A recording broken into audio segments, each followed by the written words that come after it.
Hello, everyone. Welcome to Ask the Nanny.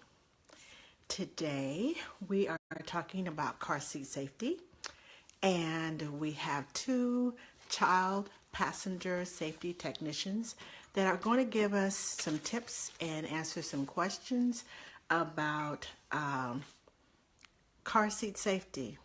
Now, when I first started being a nanny, it was the rules were totally different.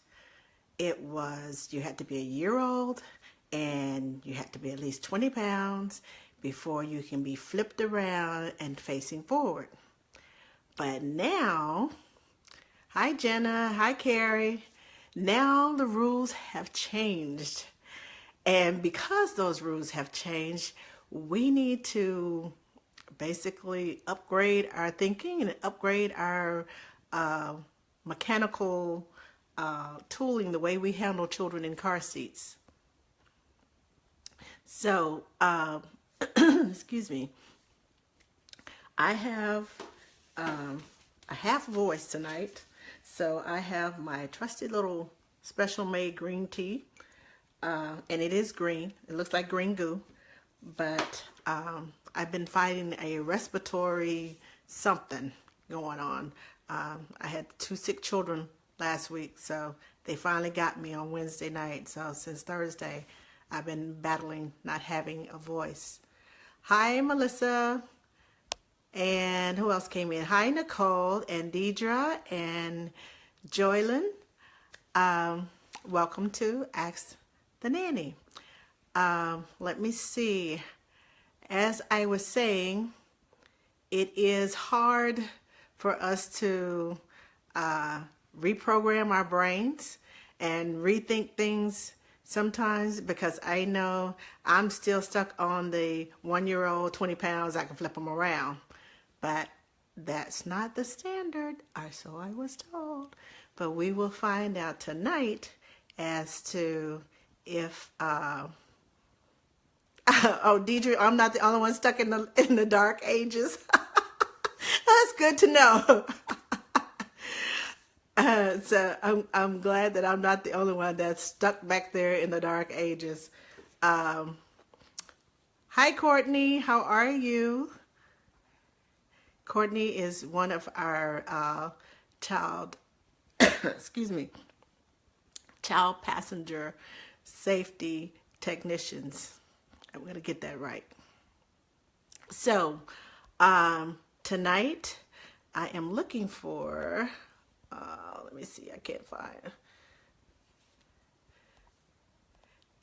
Hi, Lauren. How are you?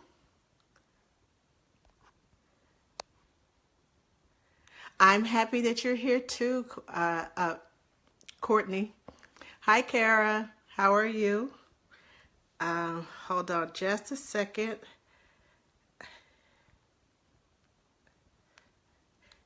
I was, someone just asked me which page that I need to be on, and I don't think that they're on my page, so I'm just answering them, letting them know to come to my personal page, which is where all the action and all the learning is going on tonight.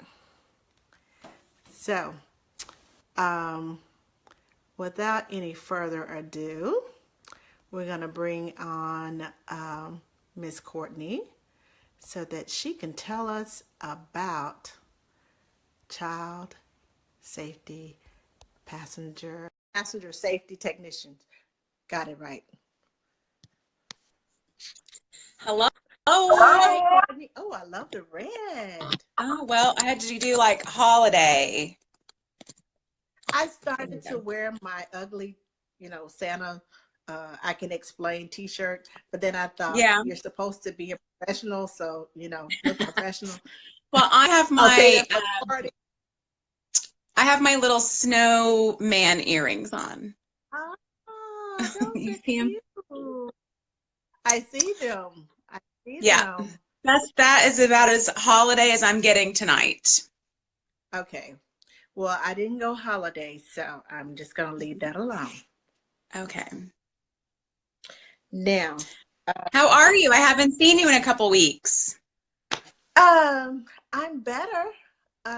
Battling. See, you have your T2. I Um, do. Two sick children. One I think had the flu, and one had the RSV. Oh, So God, washing hands. Washing my hands feel like crocodile yes. right now RSV because is incredibly contagious, yes. So and I'm just like, adults don't can kill carry it me. with no symptoms. Yes, but That's why yeah, it's so it's dangerous for kids. yeah, it was. It was totally, completely half the class was gone and one of my kids, Oh, gosh. all of them were out with the same thing. Are they So, are they feeling better? oh yes, they're all feeling Oh, better. good. And I too, I have a voice today. Yesterday, You didn't have a voice? I did not since Thursday. No Oh, voice. gosh. Well, I'm I glad you're back. I've yes, been me too. on a social media vacation, so I didn't know that because I haven't been around. I've been busy, busy, busy. I sort of made myself, I had a spa day, a forced relaxation day, and then I locked myself in my office to do some work with no social media notifications so that I could focus. So I'm I just did the coming out of a coma pretty much.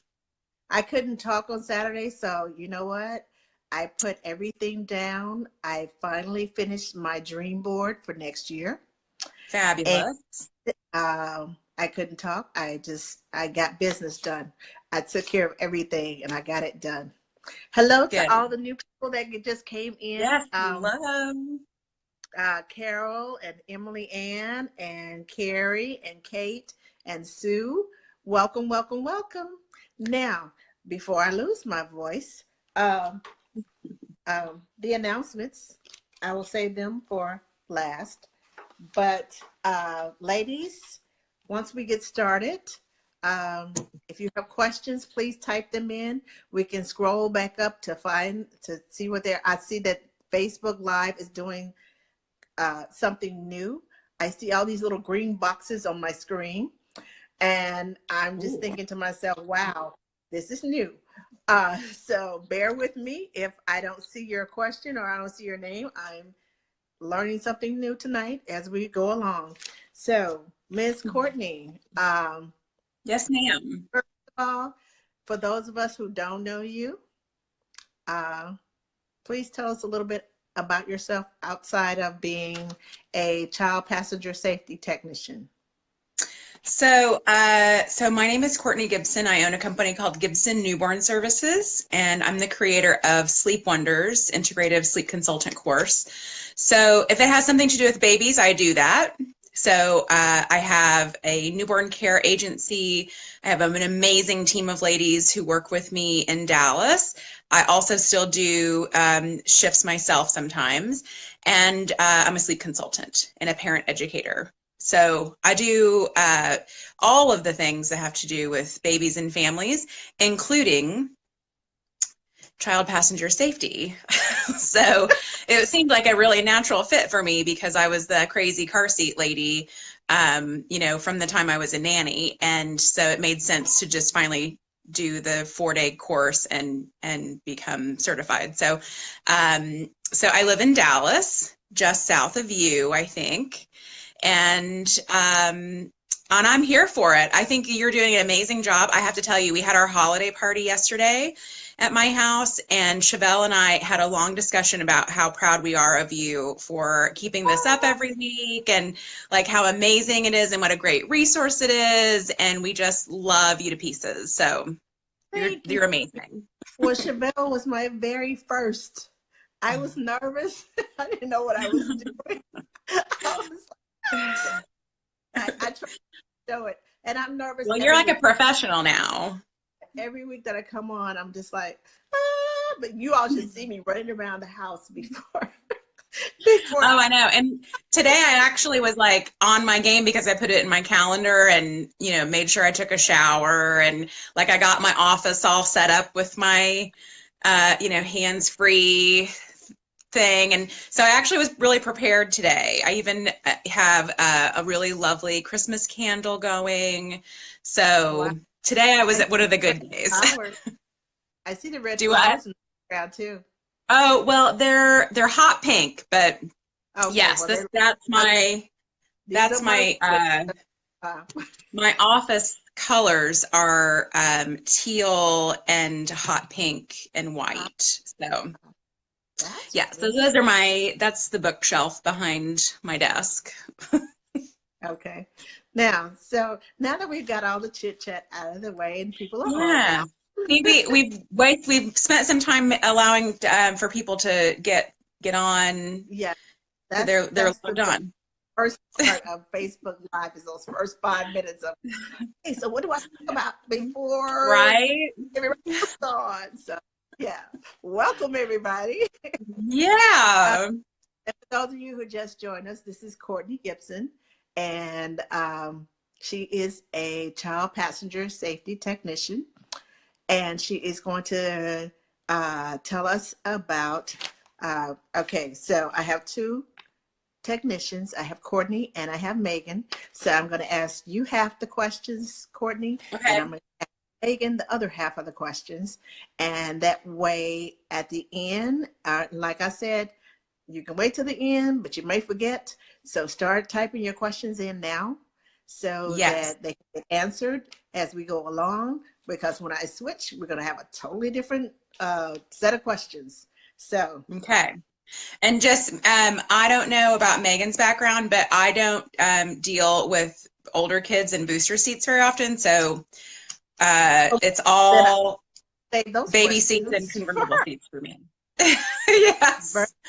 I And mean, I convertible can look seats. it up, but like I rarely do seat checks for booster age kids. So it's just not my expertise. But talk to me Okay. about baby seats. Okay, I will talk to you about baby seats. And the Okay. first thing I want to talk to you about baby seats is that age-old question, because I am still in the mindset of, oh, Oh, Megan good. says she Megan can does, handle the she booster. does. Yeah, work, extreme work. So, tell us about the requirements. I know I'm not the only one that's old school and trying to catch up to the new school.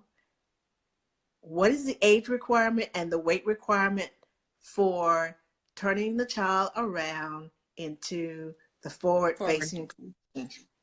Okay. So this is probably the number one question or correction that I offer when I'm consulting with a family. So as a certified CPST, we say that we should follow best practices, and best practices are to remain rear facing until the child no longer fits in the limits of the seat. So there are seats that go up to 50 pounds that are rear facing. So you can safely rear face a child to 4 or 5 years old pretty easily. So that is what the best practice is.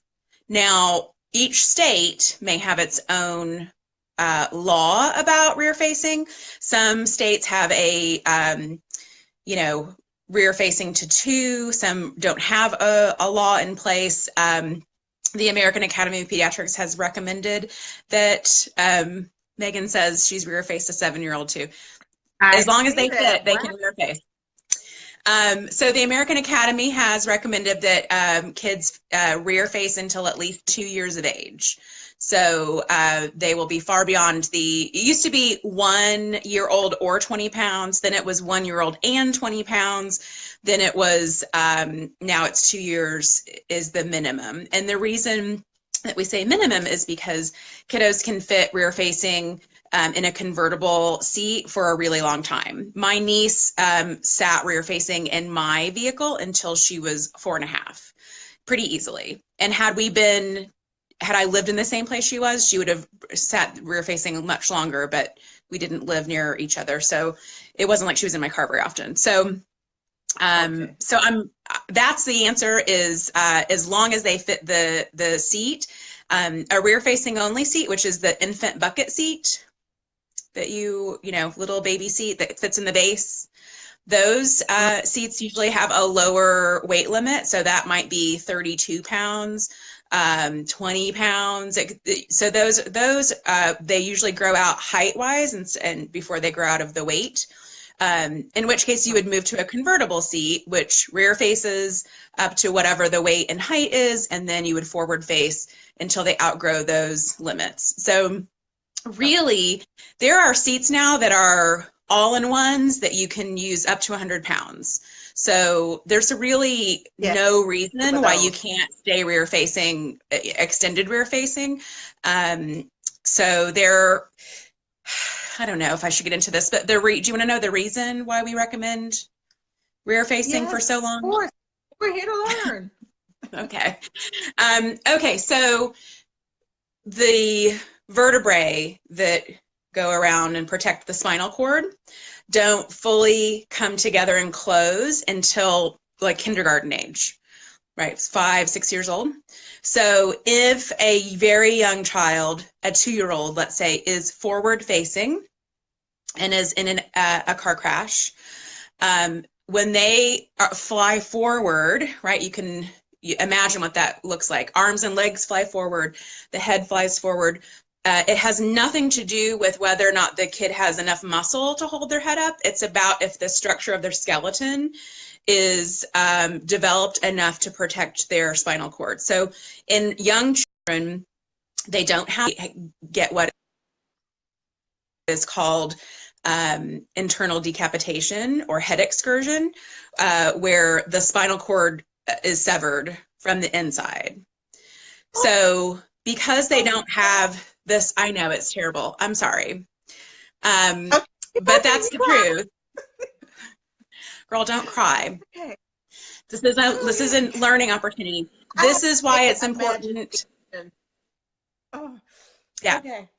So that's what we worry about with the little kiddos, is that their head is a bowling ball, and when it flies forward and their body stays in the seat, they're going to break their neck essentially from the inside. So that's why we say rear facing is safer. And the reason, if you can think of, like, I'm going to try to do this with my hands. I usually use a seat to teach this. So this is the back of the car. So this is the baby seat, right? So here's a little baby.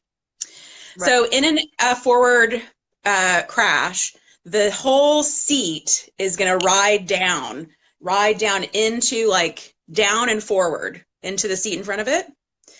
And so the baby is cocooned, right? Is in that seat and being pushed back. So the forces of the crash, Megan's going to has a seat she can show us when she comes on. So the forces, I have some filthy ones in my garage. I save car seats from garage sales because they're so dangerous people sell seats that are expired. So I rescue them from garage sales. My garage is full of gross car seats. So in a crash, the rear facing child is in a baseball mitt almost, right? So they're riding down the forces of the crash into that baseball mitt. Instead of forward facing like we would be, where your whole body flies forward and you have much more likelihood of head excursion and injuries from hitting the seat in front of you and all kinds of other things. So if children are buckled in correctly, being rear facing gives them a better chance of being protected because they're in the mitt, right? Instead of being flung forward and just held in by their chest strap. So that's why we say rear facing as long as you fit the seat, but at the very least 2 would be the minimum. Okay. You just got me all worked up. It's so hard to do. It's hard to do like hand things right here in this little box. Yes, it is. It's hard. And I talk with my hands a lot, so I'm just like, ugh. Me too. But you answered several of my questions already. But if you need clarification, we can dig in deeper. It was the weight issue of the child, the weight of the infant car seat. That was one of my questions. When do you take them out of the infant car seat and actually put them into the booster seat? Convertible? Not the booster seat. the Convertible. car seat, the Yeah. convertible. So just to be clear, we have rear facing only, which is your infant seat. Right. We have a convertible, which it goes rear facing to forward facing. You Right. have forward facing only, which is usually a cheaper version of a convertible seat. So it only faces forward. And then you have high back boosters and backless boosters. So those are kind of your categories. I deal mostly with infant seats and convertible seats. So here's a fun fact. Most convertible seats, especially the high-end ones, start at 5 pounds. You don't even need a rear-facing seat if you don't. It's totally for convenience.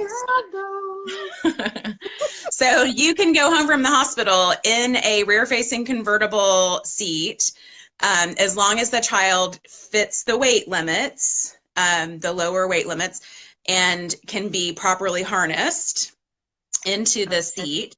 Then now there are plenty of people who work in all aspects, whether it's at the Babies R Us or at the hospital, who are not certified CPSTs, who have no idea that that's a thing. I had a person working at a baby store tell me that it was illegal to take a baby home in a convertible seat. And I had to inform him that that wasn't the case. So truly, the rear-facing only infant seat is for convenience. That's why there's a base so that you can pop it out and take it with you. But it's not necessary. And also, before I forget, because I get this question a lot and people love to argue about it, you can use your infant seat without a base. There is what's called a baseless installation. And it's just as safe as long as you do it right.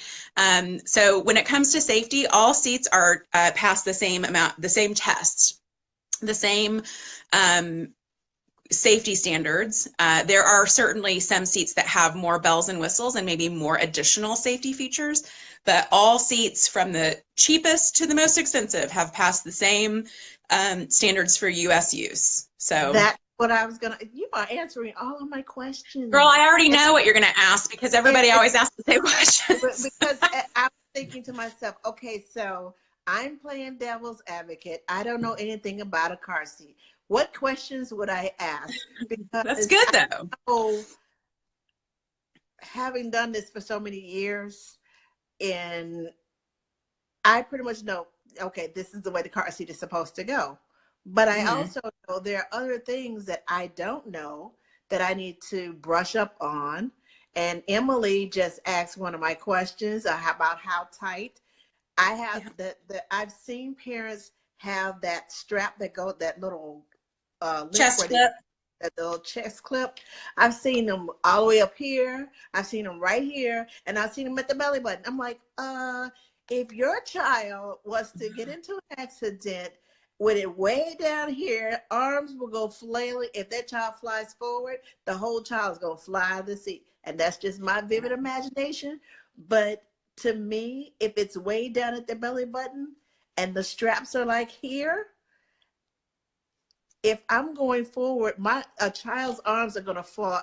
Those straps are going like this, and they're going to fly out of the seat completely. So that's sort of true, but in Europe, they don't use chest clips. So the straps go from the shoulder down to the crotch buckle. They don't use a chest clip. So if the straps are tight enough, the child should not fly out of it, right? Okay. But we have chest clips, and oftentimes there's a picture on the chest clip that shows you where it's supposed to be. So armpit level is what we say. And the reason for the chest clip, certainly if it's too high, it can be uncomfortable and make it difficult to even swallow or breathe. If it's too low, we would be concerned about belly trauma.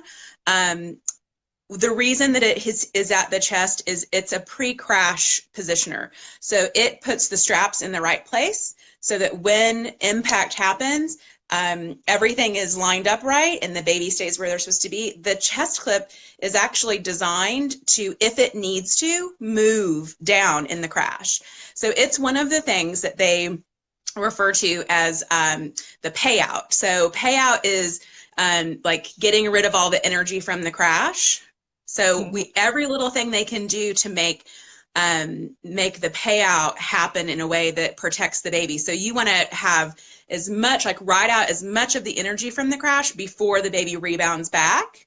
Does that make sense? So that's why we have, the webbing of the seatbelt is in such a way. It stretches, only so far, and that gives the energy a little bit of time to ride out the crash.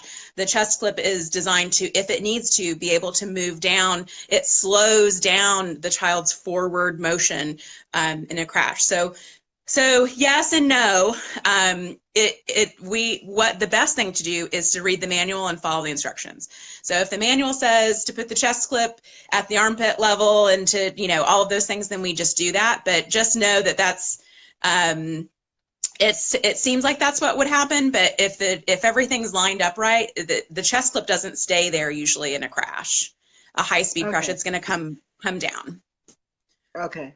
I mean, like I said, I have an overactive imagination, and probably because I've been for so long, you have to have an imagination. So, well, and let me tell you, like, I thought I knew so much about car seats, and was like,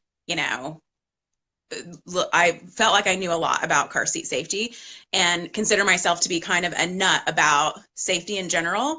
And when I took the CPST certification course, I was shocked at how much information I really did not know.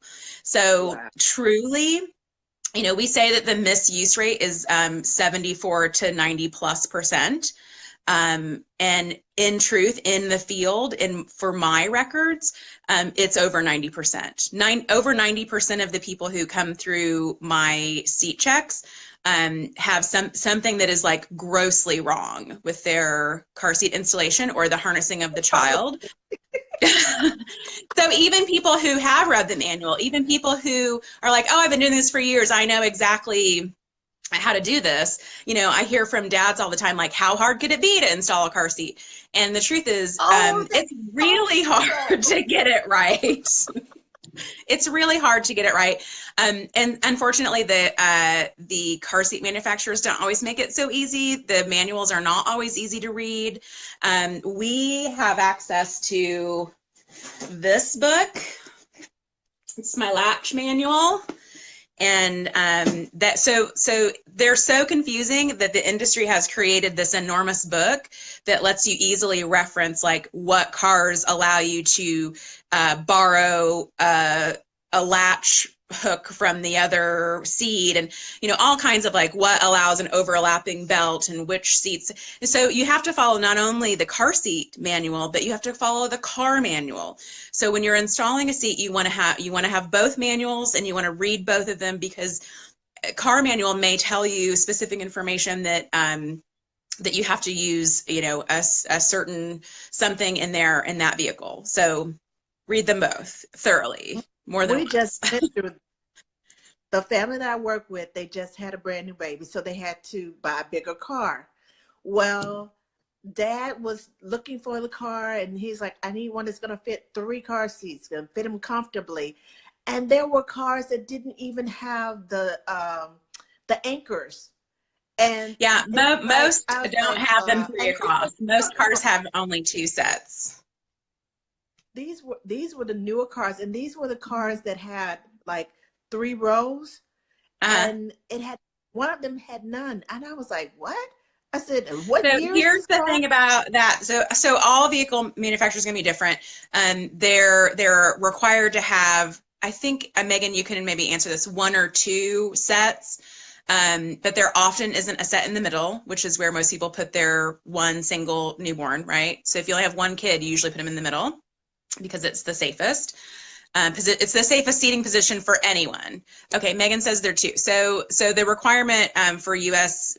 Vehicles is 2 sets of latch, anchors, and gosh, I forgot what I was talking about. So you have two sets, but you oftentimes don't have them in the center seat, which is where that one individual child is going. And it is the safest seating position for any of us. So it's the furthest from impact points, the middle seat. Right. So the thing to remember is that latch is not safer than a seat belt. So latch installation, seatbelt Yeah. installation, they're equally safe if you do it correctly. So what is either or, not both.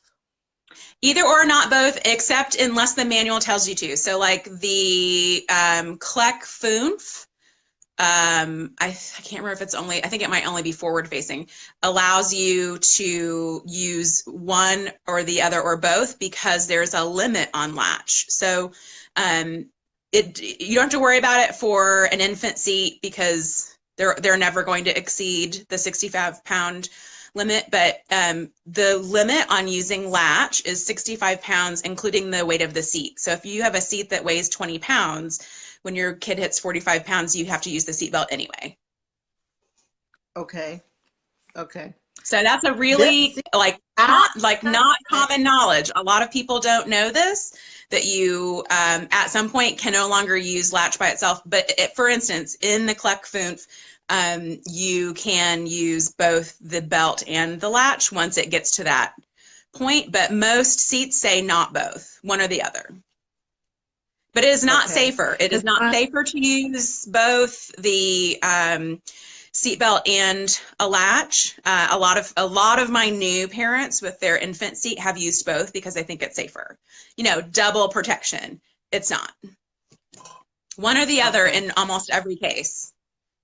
Okay, I have a question about a particular car seat / stroller. It's called the Duna. It's a Yeah. car seat, and the wheels fold up, and you put the whole thing into this little Yes. bucket, and it Mm-hmm. just It's amazes me. awesome. Yeah, I love the And Duna. It's great for families who live in metro areas where they're popping in and out of cabs. It's great for traveling. I have families who we take it on trips and things. So yeah, the Duna is a car seat that has a stroller built into it. So you take it out, you drop the legs down. It's amazing. It's great, yes, great seat. It's a very expensive I seat. I used to babysit a little girl who had one of these. I didn't realize it was a car seat until I was picking up one of the other children that I take care of from camp. And another nanny was pushing them along, and all of a sudden she dropped it down to the ground. I was like, what is she doing to that baby? And she picked it up and she put it in the car. I was like, hold up, wait. What's the name of that? And she said, Yeah, it's right here. And I it's the looked only one that at does the that, but it's very expensive and it does not last very long. yes, I Okay, know. Megan just I said looked at that. it online.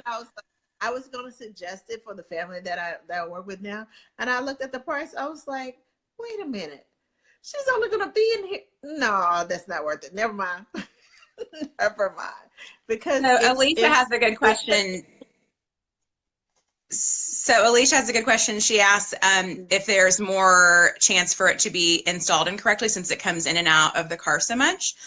And the truth is, it depends on the user. So I oftentimes, when I'm working with a client, I might be only occasionally having the baby. So I'm doing a baseless install, which is every single time you put the car seat in and out, right? So it just is a matter of doing it right every time, regardless of, I mean, even if it's a base that's installed and you're just popping a seat on, there are steps that you have to take to make sure that you're using it correctly every time, right? We're checking at the belt path to make sure that the seat doesn't move more than an inch side to side, front to back. We're making sure that the seat is level. You know, there's a level on the side of the seat. So a little bubble, a little line, a little whatever. So you're checking those things every time because things happen, things change, and we want to make sure that you know, you can't just install it once and never think about it again. So yes, it's probably possible if someone got, you know, lazy when they're using the Duna, but you know, what we teach families is that they have to check every time, no matter what kind of seat they're using. okay. So, in your opinion, what is the most common mistake that people make when they put their children in the car seat? Gosh. Oh, thanks, Kate. Kate has a house pig, and I'm super jealous. Tell Franklin I said hi. Um, he's amazing. I want a house pig so badly, I can't stand it. Okay, so it's so hard to say number one. I mean, there's like number one in the seat installation, number one in the harnessing and stuff, putting the harnessing on. So I would say, oh gosh, I'm going to give you five. I can't give you just one. Okay. So with the actual seat is going to be, the correct belt path. I've seen people use the wrong belt path to put their car seat or base in, and making sure it's tight. Harnessing is going to be the tightness of the straps as well as the placement of the chest clip. And the placement of where the slots are. So this is super important. Everybody commit this to memory. I doubt it will ever change. Rear facing straps start at or below the shoulders, always. So rear facing seats, the straps, you know what I'm talking about, the slot behind the back where the straps come from has to be even with the shoulders or below, the nearest slot that is at or below the shoulders. Okay? Forward So facing. not shoulders, not up here coming down. It has No, to be ma'am. back here. Yeah, so we do the butter knife test where you put a knife on the Okay. shoulder. So it should be below, at or below, the nearest one. So if the baby gets big, like don't just leave it at the bottom slot because that's uncomfortable and it starts to be poor placement of the straps. So at or below on rear facing. Forward facing, it's going to come from at or above, right? So let's think about that for a minute. If we go back to the baseball catcher's mitt analogy, so when you're rear facing and you're being crunched down into the seat during a crash, the at or below keeps the baby down into the seat as they're coming down, riding out the crash forces. In a forward-facing seat, we would not want the straps to be coming from below the shoulders, which is the most common error. So I don't often see them coming from above on a rear-facing seat, but I see lots of kiddos with their straps coming from below their shoulders in a forward-facing seat. And in a crash, that's going to keep them from their body from riding forward with the head, right? Do you remember we talked about the right? So extrusion is what happens. So you want to have the straps coming from just above the shoulders so that there is a little bit of room to ride their body up into that space so that they can travel with their head a little bit so that it's not just their head flying forward. Make sense? Yes. So at or below on rear facing, at or above for forward facing. But that's probably the biggest. Do you know how to know if the harness is tight enough? That's what my question is. I have another one. Okay. Is that your question? So the way you can tell if your harness straps are tight enough, and people will say that you can't pinch an inch, or people will say that you can't fit more than 2 fingers in, or some other thing. Those are all incorrect. So if you can imagine the webbing of the seat, you don't want to be able to pinch it. You shouldn't be able to pinch the webbing in your fingers. Okay. So as long as it's tight enough that you can't grab a piece of it between your fingers, then it's okay. And the biggest thing I see, like people will get it tight enough up here, but they forget about the crotch straps. So the straps from the bottom are coming outside of the hips. So the first thing I do is buckle the crotch buckle and then pull up the tension or the slack that's in around the thighs, right? So you're pulling up the slack there. Now you have like way more webbing that you can pull tight. So that's probably for people who have it like really close to perfect, that's where they mess up, is there's too much slack in the hip area. Around like where your legs meet your body, and that's what prevents them from being able to get the correct snugness. And then remember, the chest clip goes at the chest, right at the armpit level. Okay. Thank you. Now I'm going to switch over to Megan so that she has all these wonderful car seats in her. Uh, she said, I have a 15-month-old we can use as an example. Oh, I'm sure your 15-month-old will Okay. love that. Thank you, Courtney. Thank you. You're welcome. And just everybody find a CPST in your area. Go to safekids.org, find a CPST, and get your car seat checked. It's what we do. We're happy to do it. There's going to be a car seat check in your area. If there's not, contact safekids.org so that you can make sure your kiddo's safe. Okay. Now, can you put your information of all of your sleep wonders and everything else into the box? Thank you very much. Yes, ma'am. It is the last week to register for Cancun. If you want to come to Cancun in January, it's the last week to register. Yes. Oh, Sue just asked, how do you know if the chest clip is too tight? I've had clients worry about it and about how tight around the hips. So it just needs to be tight enough so that you can't pinch the webbing. You don't want it so tight that the baby can't breathe. The chest clip, the child needs to be able to breathe. So as long as you can't pinch the webbing of the car seat, and everything, the slack has been taken out everywhere, that's perfectly fine. It doesn't need to be overly tightened. Same thing with your car seat. We have this kind of joke among techs that we call it tech tight.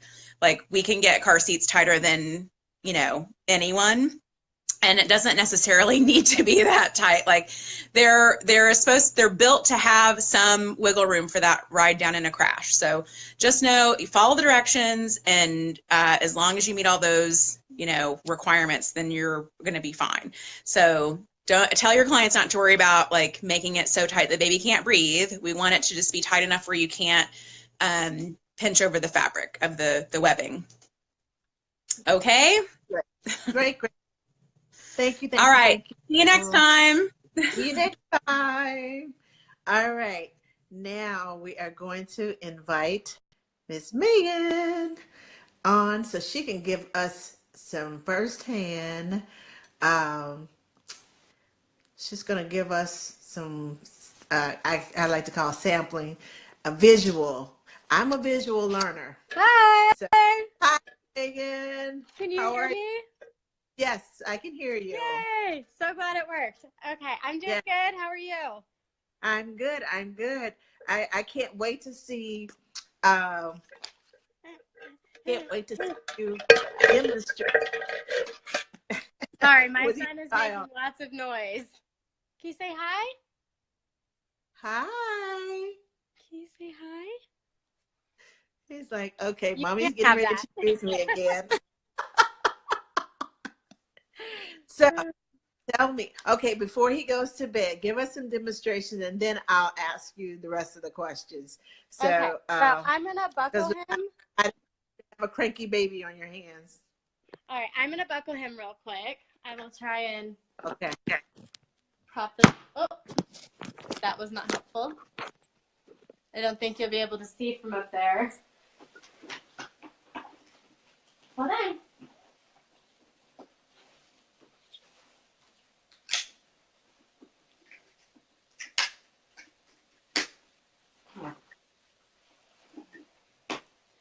Okay, let me see if I can flip the camera.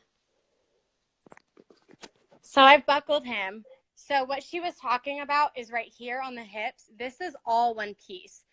So when parents pull it tight, it can look like it's tight up here, but if I push the chest clip all the way down and I pull on these, look at how much slack just came from his hips.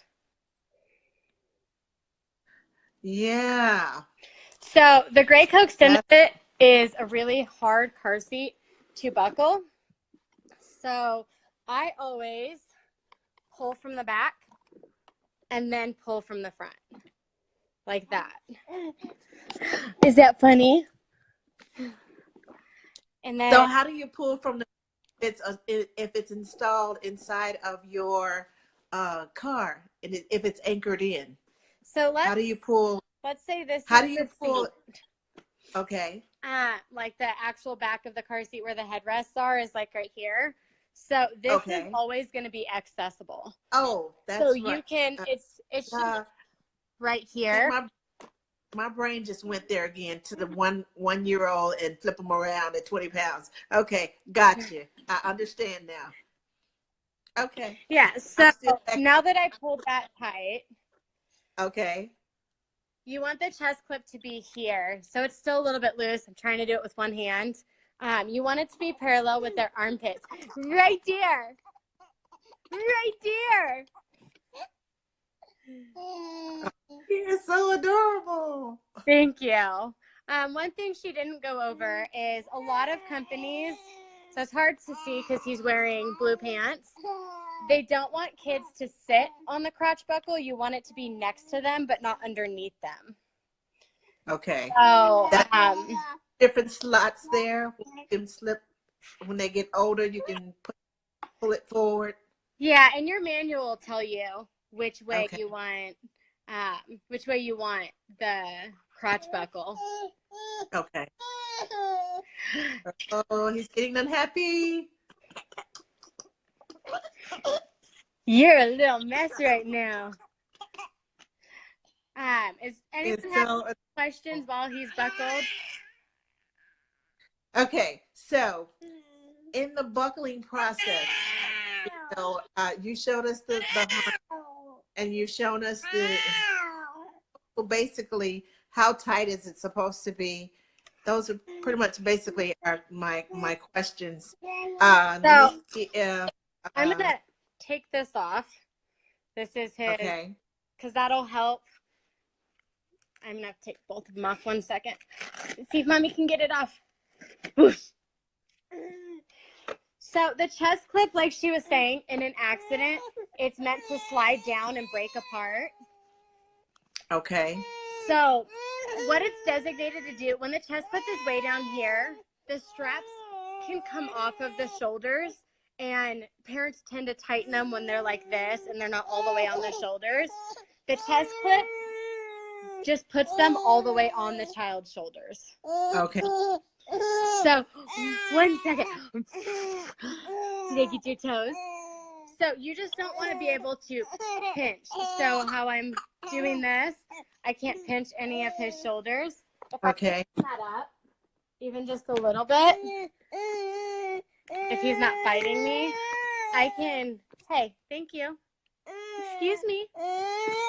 See how I'm pinching his harness straps? Oh, Right. thank you.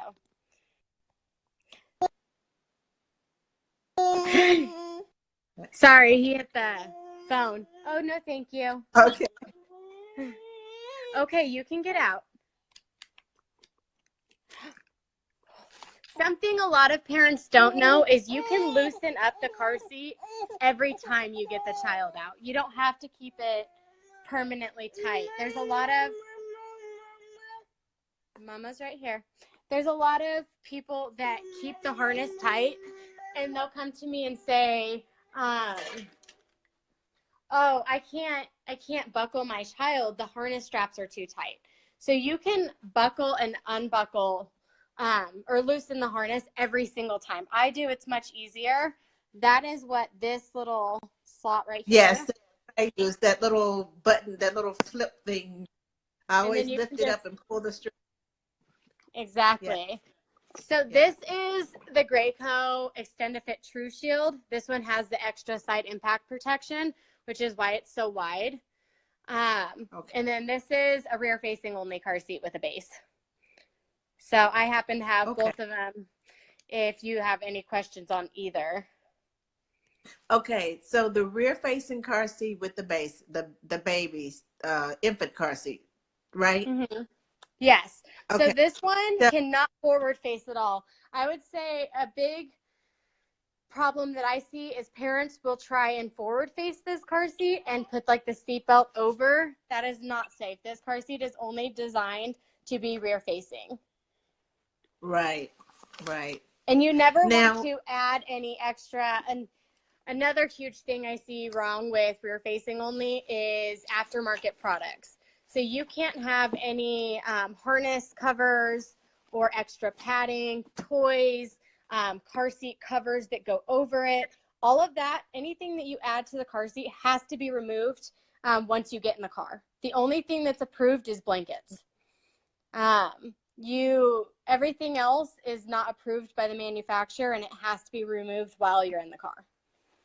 Okay, so no cute little hanging toys so the kids can keep them entertained. Yeah, unfortunately, those are not crash tested with the seat. And I will share my Facebook page. I don't know if it's on there, but I will share it tonight. I have a friend that has a 9-year-old that almost died from an iPad, and they're not very heavy, and it hit him in the face going 30 miles an hour. And so I've got pictures of what it did to his face. It's a very graphic picture, so if you guys want to take a look, just know that it's extremely graphic. Oh my goodness. So just imagine those big heavy mirrors that you can attach to the back of the seats. Those are also are not approved. Anything that you wouldn't physically throw at a child as hard as you can, you shouldn't have them play with or attach to the car seat, because if that comes off and hits them in the head, it can give them a concussion. This 9-year-old child, it's been 5 or 6 years, still doesn't have teeth. He can't have teeth until he finishes going through puberty. His jaw is soft. He's had 11 facial reconstructive surgeries. So anything that you wouldn't hit your kid with, you don't want in the car, or attached to the car seat or anything like that. Oh my goodness. Oh. Okay, so I am really learning today, because when I travel with my grandchildren, and long car trips, they need something to do, coloring book or something, to keep them entertained. And okay, so don't do that anymore. I will not. You can give him soft. So I give him soft books. Target actually sells, and I have it right here because he's not old enough to play with it. Target sells these. So they're really soft, bendable. They come with a bag. There's like games that they can play, like tic-tac-toe. Soft. There's like map puzzles. So it's super soft. If this hit a child in the face, it's not going to hurt. It might like make them blink, but it's not going to physically hurt them. So you can get like soft books like that. He has a couple bouncy balls that are like super squishy, that if you took like a needle, they'd pop. I let him play with those in the car, stuffed animals, but that's about the extent. I don't feed him in the car. It's a choking hazard, and you can't see if they're choking. By the time, if you did hear them choking, you were to get out of the car, pull over and get out of the car, they could have already suffocated. So I try and tell parents, don't let them have anything hard or any food in the car. It's not safe. Okay. Now I have my question, because I know I'm going to get this, and I've, as a nanny, and I ride with my parents, so I've traveled with them. If there's someone in the back seat of the car with them, can they eat in the car? I still wouldn't. Everything okay. with car seats is parental discretion. I can't tell you not to do it, but I can tell you it's not safe. If someone was in the back seat and that child started choking, you can't do the Heimlich on them. You would have to physically get them out of the car seat in order to get that whatever is stuck in their throat out. And it's just not plausible to do that when you're driving. And by the time, it takes seconds for kids to stop breathing and to suffocate. So it's just not safe. Obviously, there's situations where parents, you have to do what you have to do, but my recommendation is always just pull over. Give them a snack, or just make them wait until you hit your destination. Okay. Does that include water bottles? I recommend not to have water bottles, sippies, anything like that in the car because of the projectile risk. So that's a water bottle full of water is going to be heavier than that iPad. Oh, that's a missile. Okay. Yeah. Okay. I just have to ask, because I know, now, I have a question. Let me see. You answered that one, answered that one. So at what age does a child go from a regular car seat to a booster with a back or a backless booster? So a 5-point harness is going to be a lot safer than a backless booster. I usually ask parents for, or a high back booster. Is your child sitting properly every single time? So are they reaching for toys on the ground? Are they playing with the windows and reaching for stuff? If they're doing that, they're not ready to be out of a harness. So ideally, you want them to be in a 5-point harness as long as possible, just because it's safer. It's going to protect them a lot more. As long as they're in the weight and height requirement of the car seat. So you don't want them to be over the weight or over the height. That's not safer than them being in a booster. Okay.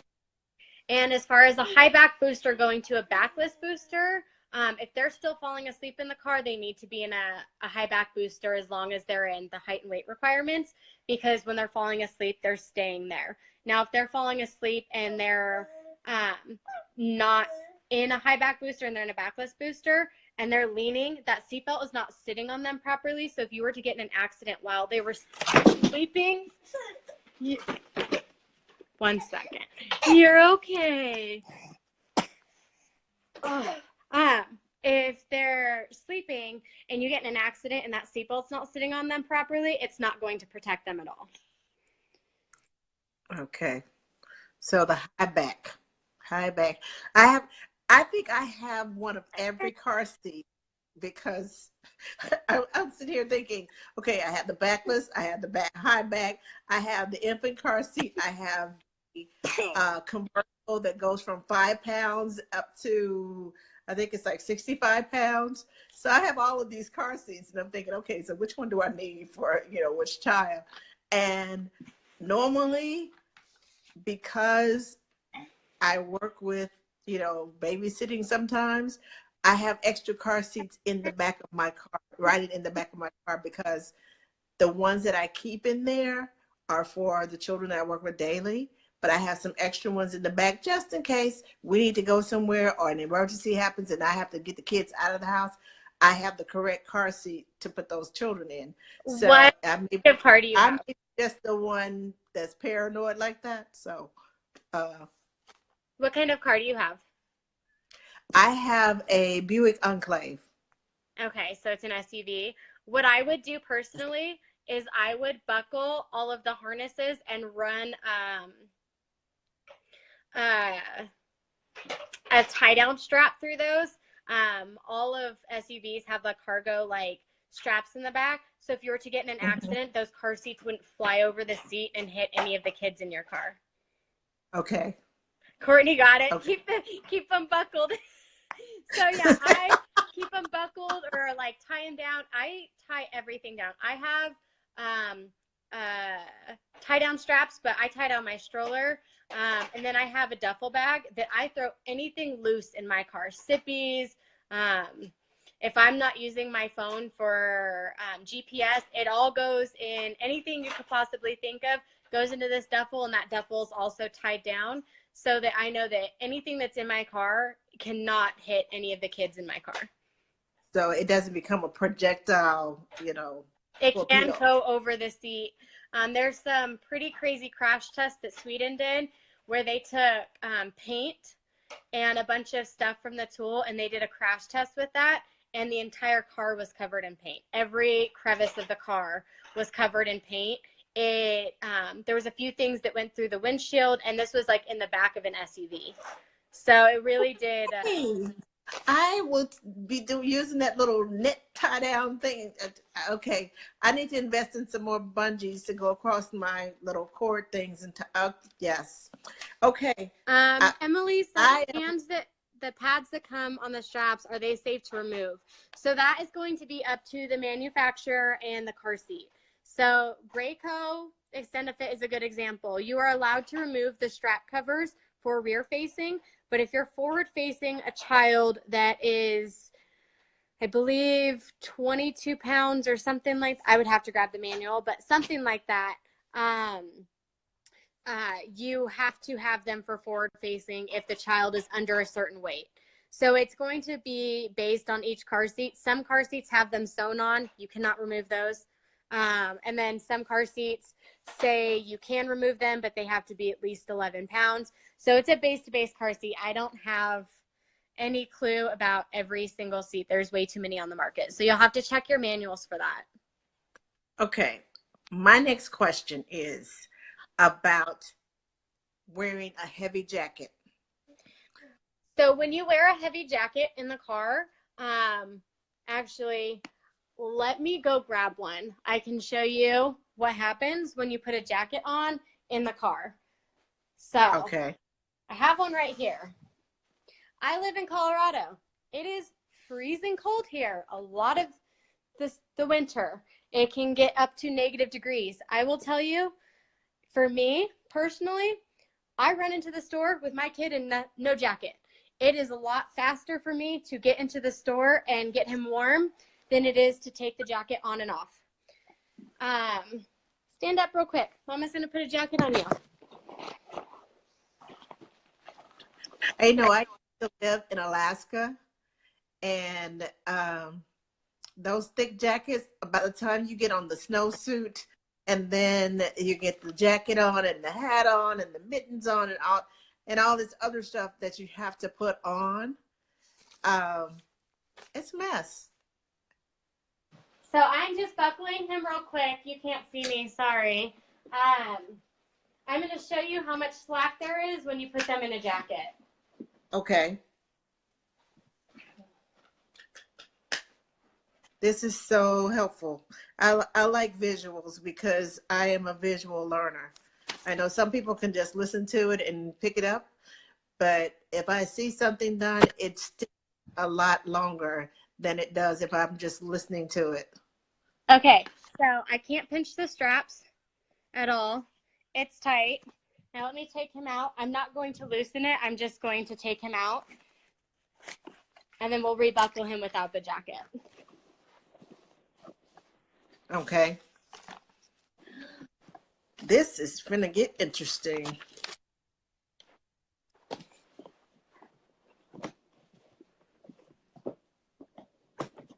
Trying to check my questions to see if there's anything that I'm missing.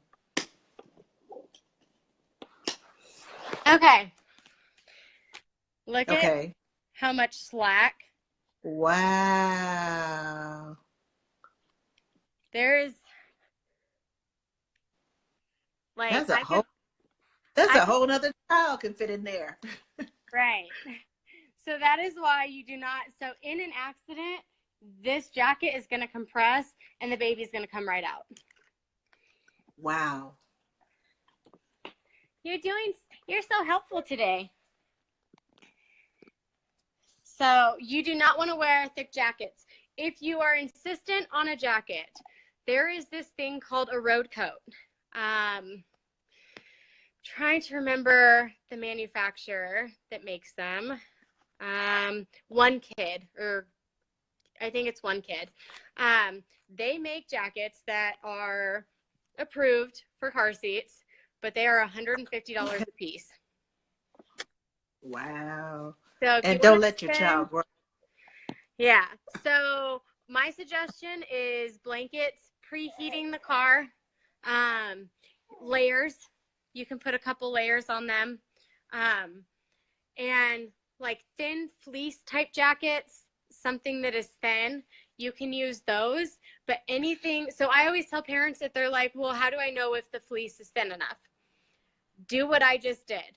And if you can buckle them and it passes the pinch test without the jacket and with the jacket, then it's safe to use in the car seat. If not, then you can also put the jacket over the kid. Like I said, for a majority here, even when it's snowing, I just wrap him in a blanket and run him inside because it's a lot easier and it's warm inside. Once you get inside to where you're going, you're going to take their jackets off anyways. So, I mean, it's up to the parent if they want to sit there and wrestle with jackets in and out of the car.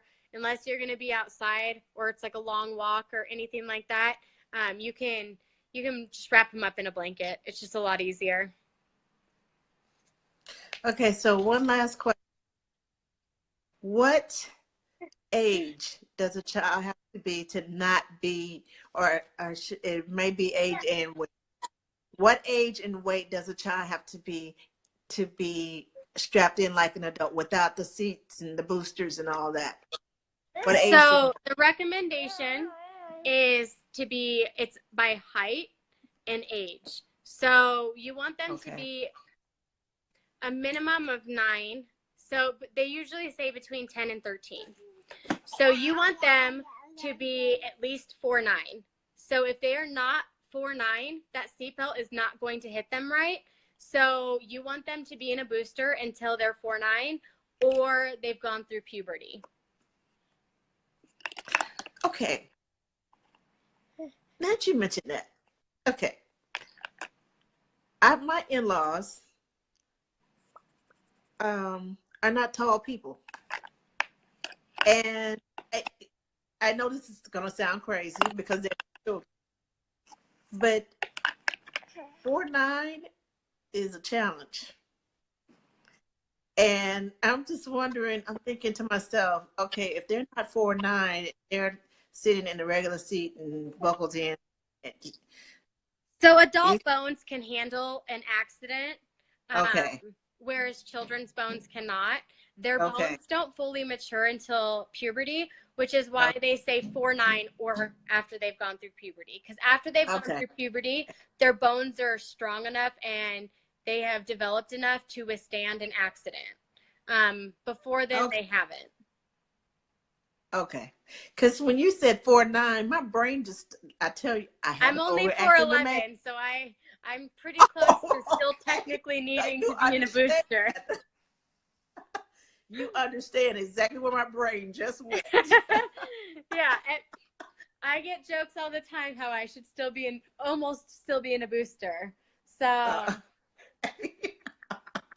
Okay, so you know exactly where my brain went. Something that I will go over is there is some children that are bigger kids that exceed the weight limits of the boosters, and they're not 4'9". Like I had an 8-year-old come in, and he was 125 pounds, and there is no booster that goes that high. And at 8, he was not big enough to sit in the seatbelt. In those instances, most techs will say it's safer to exceed the weight limit of a backless booster than to put an 8-year-old in just a seatbelt. So that's something that is going to be up to parental discretion. If it was me, I told that parent, I was like, it's up to you. I would contact the manufacturer and try and get their approval, but it's going to be safer to put a child that's heavier than the booster that shouldn't be without one in a booster that's going to push them up, because essentially that booster is there for height. It's not buckled into the car. It's not like a harness where that weight is going to be too much, but it's not something that I can tell you is for a fact is safer. It's just something that, and I've talked to many techs and instructors about this, and that was their recommendation. Because I called 4 or 5 techs that day and was like, I don't know what to do. It was like, there's no boosters that are over 125 pounds. So in that instance, we called Graco, and Graco did not approve it. They said they couldn't approve it because the seat had a weight limit. But all of the other techs and I agreed that it was going to be safer for him to be in the booster over the weight limit than it was going to be without the booster, because he was only 4'2". So he was definitely, the seatbelt did not fit on the middle. He needed the extra height. Okay. Yeah. All right. Gotcha. One thing we didn't go over that I see a huge mistake with a lot of parents is the 2-hour rule. So most car seat manufacturers recommend that the child not be in the car for more than 2 hours a day, not a time, a day. So it's not ideal for a lot of people, and it's tough when you're going on road trips, but it restricts spine development when you put them at an angle of the car seat for that long, you're putting pressure on their spines. They're not able to move around. But that doesn't just go. That doesn't just go for car seats. That goes for swings, not pack and plays, like rock and plays. All of those things are not recommended for more than 2 hours a day. Yes, that's why we have a lot of tummy time, and I will hold you, and then we switch, flip over this way, we flip over that way. You're tired on that side? Okay, let's flip this side. But I try not to be a container child. That's what I'm trying to say. I don't like container children. Yes. They need to get out and move. They But when I don't need to tell be parents container that, children. 10 out of 10 parents that I tell that have told me that they've never heard of that before and they didn't know that. So I recommend, and if you're taking a long trip, or parents are taking a long trip and they're like, well, what do I do? I'm driving 10 hours away. Stop every 2 hours and get the kid out for a minimum of 30 minutes. It's not ideal, and you're going to be making a lot of stops, but at least you're getting them out and moving. And ideally, you don't want to breastfeed them or bottle feed them while they're in the car seat anyways. And you should be changing their diapers around 2 to 3 hours anyways. So it helps to just get them out and get them moving if you have to take a long road trip. Now, see, that makes me feel a whole lot better, because when my children were younger, we drove from Alaska down to Arkansas. It was a 7-day trip, and we planned our stops around snack time and lunchtime and dinner time. So it was about every 2 to 3 hours we were stopping, getting them out of the car. We purposely stopped at the McDonald's with the playlands and all that. I know they are German infested. I know. I know. I let my kid eat food off the floor. But I would rather them get all their energy out and to play and to just not be cooped up in that car than to, worry about the germs. Because I'm somewhat of a germaphobe. I had extra clothes. I would change them, race the hands, the faces, I had hand sanitizer, I had wipes, I had everything. I was prepared, or so I thought. But they're still alive and they're grown, so it made a difference. But I feel a whole lot better. Emily asked a while ago, is there a checklist that you use for making sure car seats are installed and being used correctly? The answer is yes. So I use Colorado's check forms. Sorry, let me find a blank one because I don't want to give parent information. So when I do car seat checks, we have these. Okay. So the top portion, parents fill out, and then the rest I fill out. One column of this is what I check to make sure a car seat is installed properly and used properly. So it's a long list. Wow. So yes, there is a checklist that I do, and I go over it every time. And there is things sometimes, even as a tech, doing this all the time and checking car seats all the time, that I forget.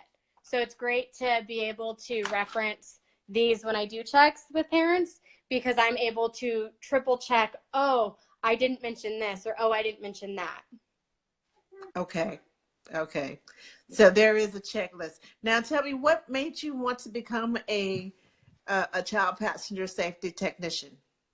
I have been a nanny for 12 years, and I'm very passionate about kids and the safety of children.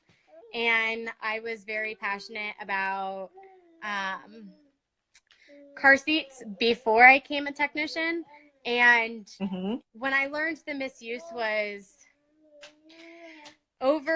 between 74 and I think it's 96%, which I can tell you at my fit station, I would say I've had, out of every car seat I've ever checked, 3 to 4 parents come in that everything is right. So it's a very low number. I would say personally at my fit station, we're at 98% misuse, meaning something major is wrong. It's It's astounding. Like she said. You want to be one. So when I heard that, so a lot of techs in Colorado, for purposes like putting it on your business card, say 9 out of 10. For flyers, 9 out of 10. When I saw a flyer when I was pregnant that said 9 out of 10 car seats were installed and used improperly, I was like, we're taking a class. And I took, so in Colorado, depending on where you're at, it's a 3 to 5 day course. A lot of places are now doing 3-day courses, but they're 3 10-hour days. It was, and it's anywhere from $85 to over $500 to be certified. I'll give you a little background about being certified. For me, it was a 3-day, 30-hour course. And the first 2 days we didn't even touch a car seat. It was crazy the amount of stuff you have to know, like where airbags are and what the safest seating position is and what happens when you've got multiple passengers and what type of seatbelts there are and latch plates and retractors. And there's so much that goes into installing a car seat that is not the car seat.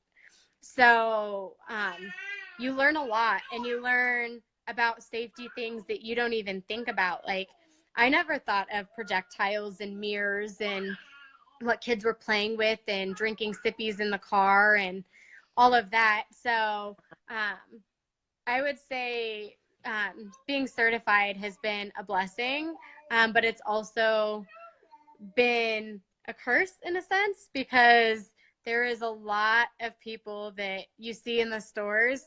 And for me, I'm the type of person that if I get yelled at in the store, I will still try and talk to a parent, because I could never live with myself knowing that that child is not safe. If I at least try and talk to them. So there's a lot of techs that they don't do unsolicited advice. I'm the person, I'm like, hi, my name is Megan. I'm a car seat technician. Can I tell you something about your seat? Everywhere I go. So it's tough, but I wouldn't change it for the world. I am active in a lot of mom groups and help a lot of moms buckle their kids right. But it's a scary statistic, and watching crash test videos and all of that is something that's truly amazing.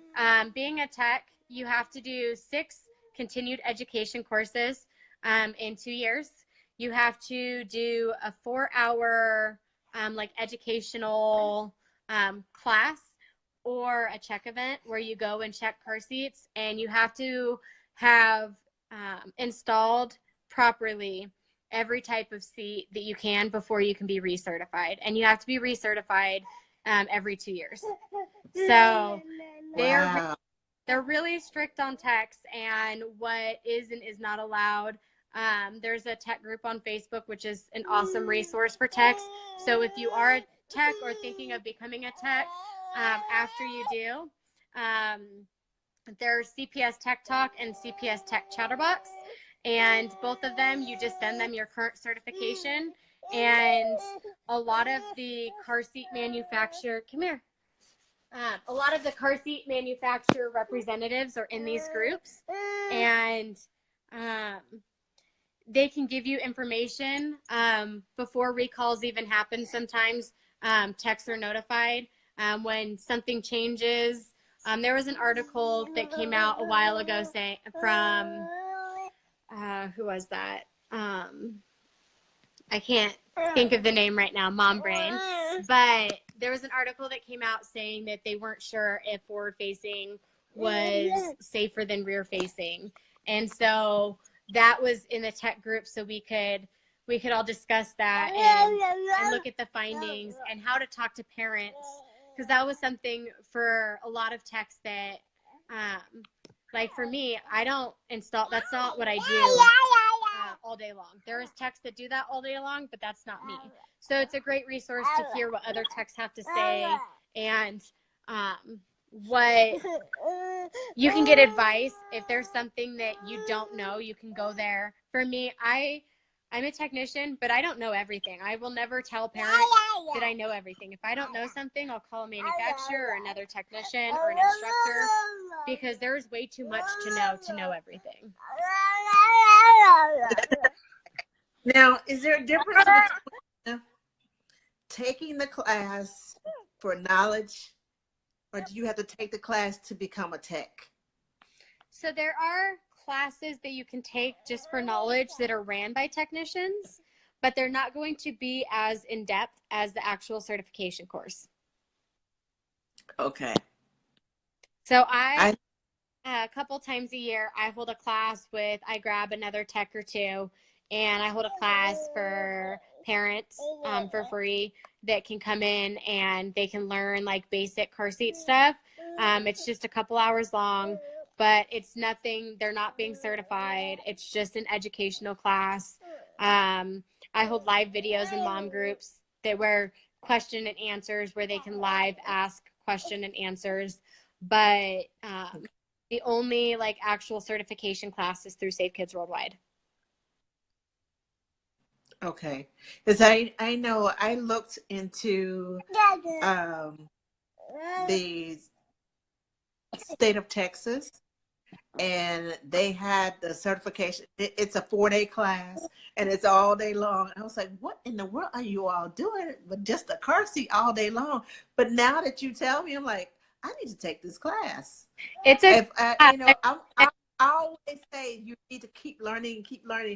I need to take this class. Since I became a technician, I've already had to relearn 4 or 5 things from other techs and the manufacturers that change so many different things on car seats. It's crazy.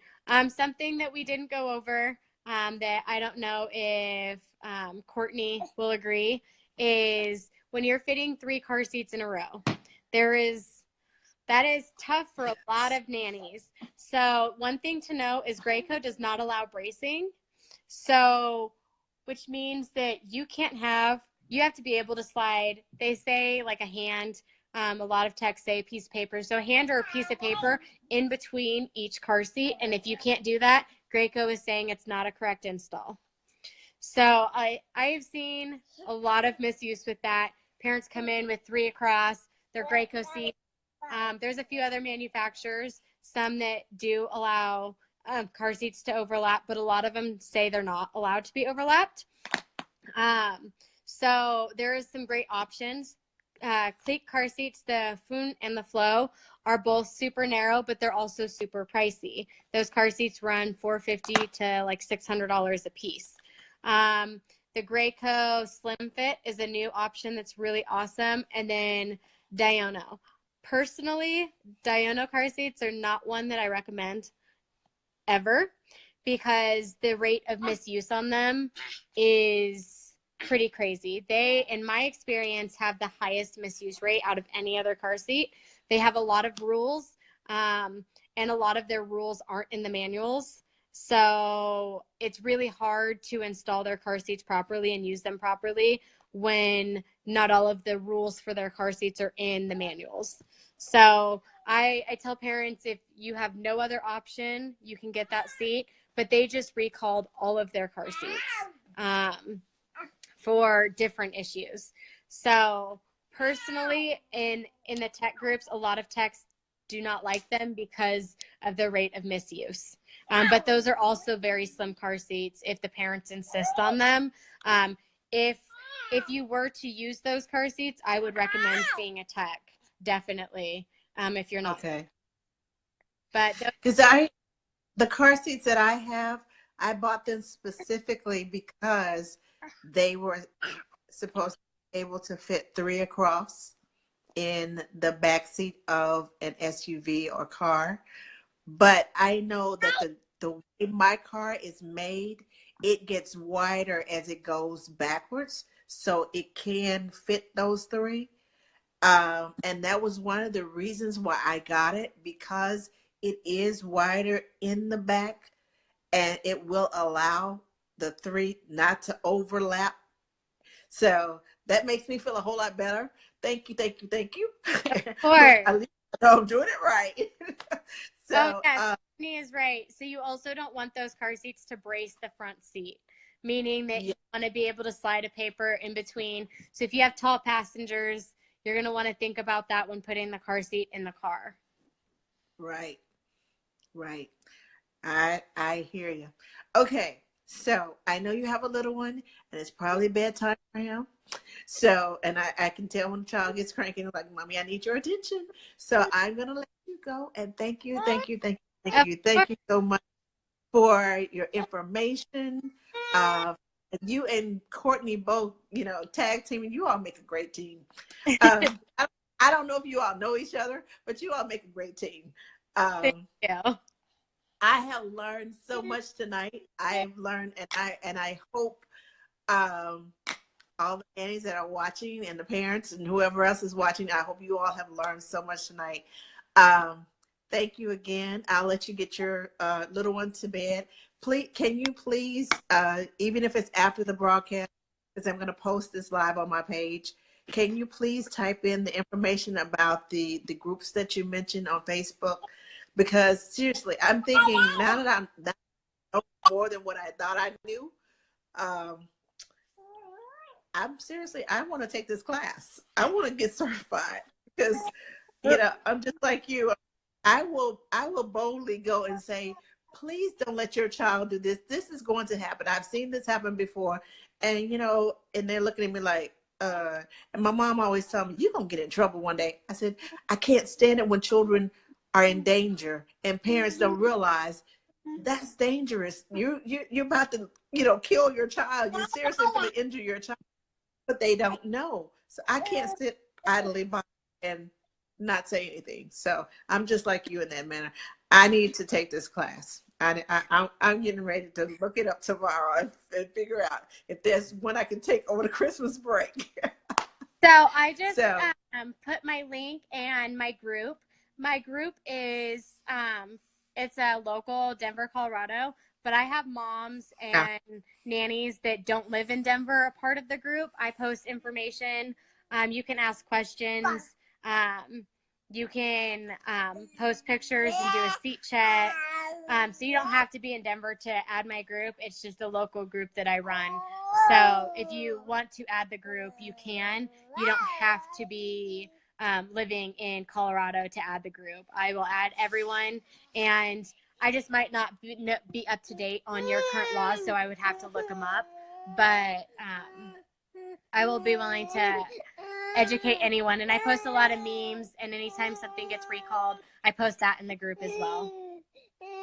Oh yeah, I definitely need to be in your group because I try to keep up with recall toys and recall because may not know it, other families may not know it, other parents may not know it, and I would hate for somebody's child to get hurt knowing that I could do something about it. At least post it so you can have exposure to it. So Anyone can add the group. It's Car Seat Safety, Denver, Colorado, and surrounding areas. okay.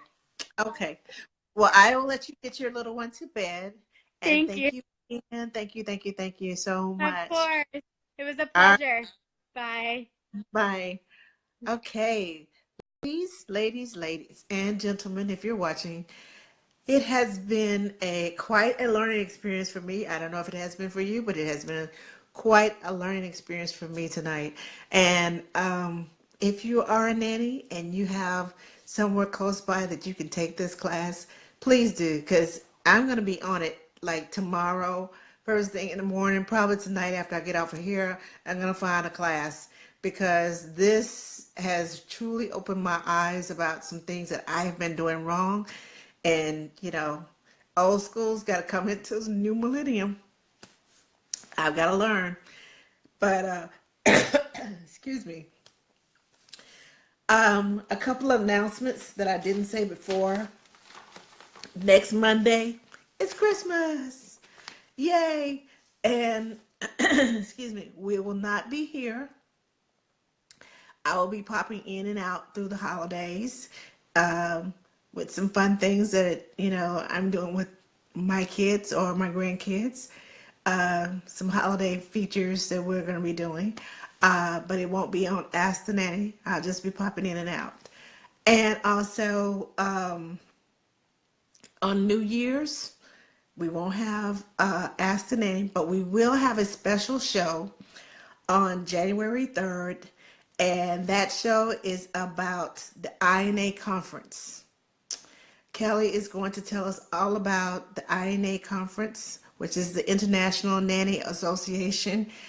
They have a conference coming up in the early bird special where you can register.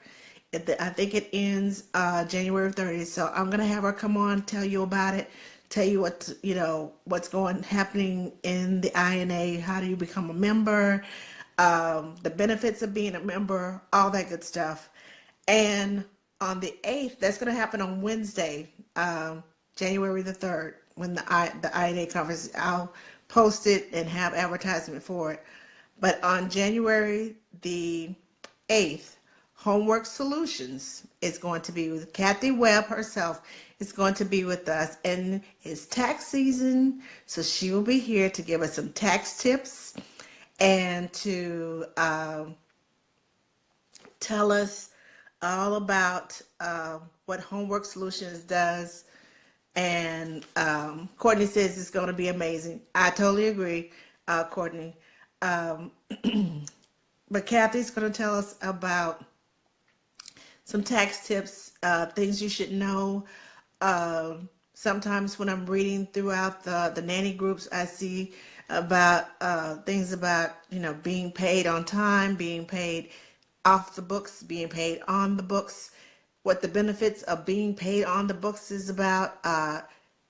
If you're not on payroll, they have a payroll where you can calculate how much you're supposed to make per week, how much is supposed to be taken out. So it makes it easier for us to calculate our taxes and makes it easier for the parents to calculate the taxes.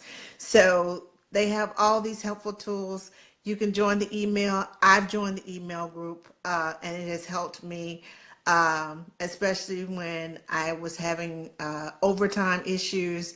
And the family I work with, they ended up giving me almost $5,000 in overtime because, it was back when I was brand new. I didn't know.